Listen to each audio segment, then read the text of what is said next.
Fala galera, aqui quem fala é Juan de Lima e tá começando mais um boletim de notícias aqui no canal do Pedrosa. Então, roda a vinheta.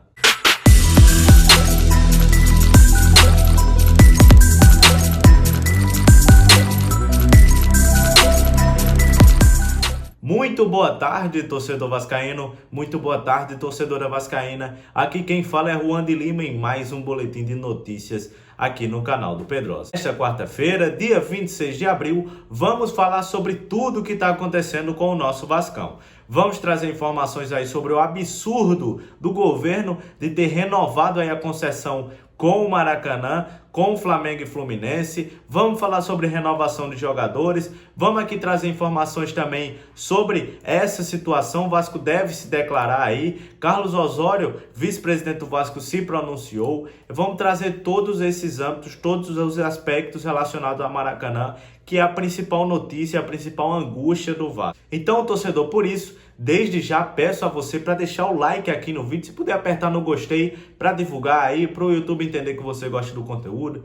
Eu agradeço demais. Se você não for inscrito no canal, já sabe, se inscreva aqui no canal e ative o sininho das notificações para você não perder nada do que acontece aqui no canal do Pedrosa. Então, vamos logo para as informações. Bem, agora não tem como falar de outra coisa a não ser o governo do estado que renovou a nova concessão para Flamengo e Fluminense até o dia 23 de outubro. O acordo foi publicado nesta quarta-feira no Diário Oficial e tem duração de 180 dias. E é o sétimo termo de permissão de uso, ou TPU, usado para a dupla de forma consecutiva e aguarda um novo processo de licitação. Isso é um absurdo o que está acontecendo com o Vasco. Mais uma vez está sendo recusado o direito do Vasco de participar da licitação. O Vasco só quer ter o direito de participar, que a sua proposta seja considerada. O governo do estado faz de tudo, de todos os âmbitos, para que não aconteça isso. É muito estranho tudo isso que está acontecendo. O governador Cláudio Castro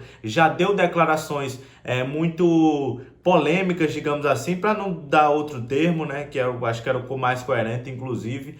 Mas, mais uma vez, está sendo renovada aí, sem escutar a proposta do Vasco, sem fazer nada para exercer o direito de um clube de futebol. Porque o Vasco tem esse direito de ter sua proposta ouvida. Como todo mundo sabe, o Vasco se uniu com a Legends e a W Torre. A W Torre é quem gere o Allianz Parque, e a Legends é uma multinacional que gere diversos estádios no mundo, inclusive o Santiago Bernabéu, estádio do Real Madrid. Enfim, mais uma vez é o governo do estado e disse o seguinte: em nota, a Casa Civil respondeu o seguinte processo e disse: o governo do estado está finalizando as justificativas e alterações sobre o processo de concessão do Maracanã, que está sob análise do TCE. O material será entregue no próximo dia 29, quando termina o prazo concedido pelo tribunal. Após essa etapa, o processo passará por uma nova análise do corpo técnico do TCE e também do Ministério Público do Tribunal. A expectativa é que o julgamento seja favorável aos ajustes e licitação seja retomada num tempo de 40 dias. Enfim. Mais uma vez, né, desde 2019 vem sendo renovada aí essa concessão e muito tem se falado, principalmente sobre o absurdo que foi a entrevista ontem de Mário Bittencourt ao Seleção Sport TV. Enfim, acho que faltou também cacuete dos próprios jornalistas ao entrevistar, ao questionar Mário Bittencourt, porque ele falou coisas mentirosas. Ele disse que o Vasco não se interessou sobre o processo do Maracanã e o Vasco sim se interessou. Todas as pessoas que passaram por gestões anteriores falaram sobre isso. Alexandre Campelo deu declaração falando que tinha interesse em participar desse processo do Maracanã, que tentou entrar em contato, inclusive, com o próprio Mário Bittencourt, tentou entrar em contato com o Flamengo e citou nomes, enfim, falou sobre toda essa questão. Carlos Roberto Osório, atual vice-presidente do Vasco, rebateu essas críticas e falou e disse até que seria um teatro absurdo tudo isso que está acontecendo. Além disso, o Mário Bittencourt disse que o Vasco destruiu o gramado do estádio. Como é que o Vasco destruiu o gramado do estádio? Existem fotos. O jornalista Thalita Gil disse, que trabalha na Rádio Globo, mostrou fotos, inclusive em seu Twitter, vai estar passando aí no seu vídeo, sobre o gramado do estádio. Já estava em condições precárias antes do jogo do Vasco. Ou seja, isso não era uma questão de problema do Vasco. O Vasco já estava há mais de um mês sem jogar. A última partida do Vasco havia sido, de fato, no Maracanã, mas pelo Campeonato Carioca. Então, assim, há um mau planejamento, se coloca a responsabilidade no Vasco. O Flamengo e o Fluminense tiveram as últimas 10 partidas dele, foram 10 partidas no Maracanã, foram do Flamengo e Fluminense. Como é que a culpa do gramado do estádio está ruim é do Vasco? Não faz sentido isso. Isso não faz, isso é uma mentira. E o presidente do Fluminense mais uma vez faz isso. Finge isso, transforma essa narrativa e vende essa narrativa em rede nacional. E falta aí uma questão, aí eu faço uma crítica aos jornalistas. Esse tipo de coisa tem que ser rebatida, tem que ser questionado. O jornalismo serve para isso, para que seja questionado, para que faça isso. Então isso é um absurdo e mais uma vez aí o governo do estado está sendo conivente com esse absurdo. É fato que o Vasco tem média superior a 35 mil torcedores por jogo no novo Maracanã. Ou seja, o Vasco é um time que desde a reinauguração em 2013, o Vasco mandou 45 partidas e a média do público é muito alta. Flamengo e Fluminense, inclusive, chegaram a questionar isso, falando que o Vasco não tem capacidade de levar público mínimo nem de 22 mil pagantes. Isso é mais uma mentira de Flamengo e Fluminense, uma mentira dada institucionalmente. Não é uma coisa de torcedor no Twitter ou algo do tipo. É uma mentira institucional. O Vasco tem uma média de mais de 34 mil pagantes dentro do Maracanã desde 2013. E a média, inclusive, nos últimos 9 jogos, são de quase 45 mil pagantes. Ou seja, o Vasco chegou a ter cerca de 56 mil pagantes e quase 60 mil pessoas agora no Maracanã. O Vasco, sim, tem de fato muita gente. O Vasco consegue encher o Maracanã sempre que possível, porque a torcida do Vasco, ela é assim, ela é gigante, ela é engajada. Então, assim, isso é um absurdo tudo isso que está acontecendo.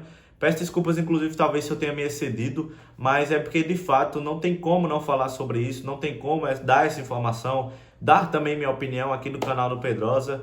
Então, eu queria saber a sua opinião. Deixa aqui seu desabafo, torcedor vascaíno, porque sua opinião é muito importante para o canal do Pedrosa. Além disso, a gente vai falar também sobre a renovação do Vasco com Marlon Gomes. O Vasco renovou o contrato com o meia de 19 anos até o fim de 2026. Ele que foi um dos destaques aí dessa Série B e do Sul-Americano Sub-20. O Vasco anunciou, inclusive postou foto, tá aí passando no seu vídeo, na sua tela, Marlon Gomes com Josh Wander, que seria aí o CEO, né, da 777 Partners. Marlinho, né, como é carinhosamente aí chamado por funcionários e companheiros de equipe, chegou ao Vasco em 2018 para a equipe Sub-20 e estreou no profissional em 2022. Ele assinou o contrato nesta terça-feira no CT Moacir Barbosa e, como dito, recebeu a camisa número 26 do CEO aí da 777 Partners, Josh Wander. Além de Marlon Gomes, o Vasco já tem renovado o contrato de outras promessas, entre eles o goleiro House, o zagueiro Zé Vitor, os volantes Rodrigos e Barros e os atacantes Egnaldo, Eric Marques, Figueiredo e Ryan.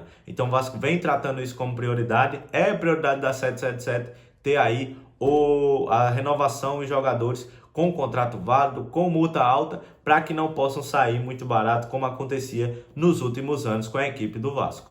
Outra notícia que saiu agora, assim, mais uma vez falando sobre Maracanã, acabei no meio do vídeo receber essa informação, é que a desembargadora Lídia de Moraes negou a tentativa do Vasco de suspender a TPU para Flamengo e Fluminense.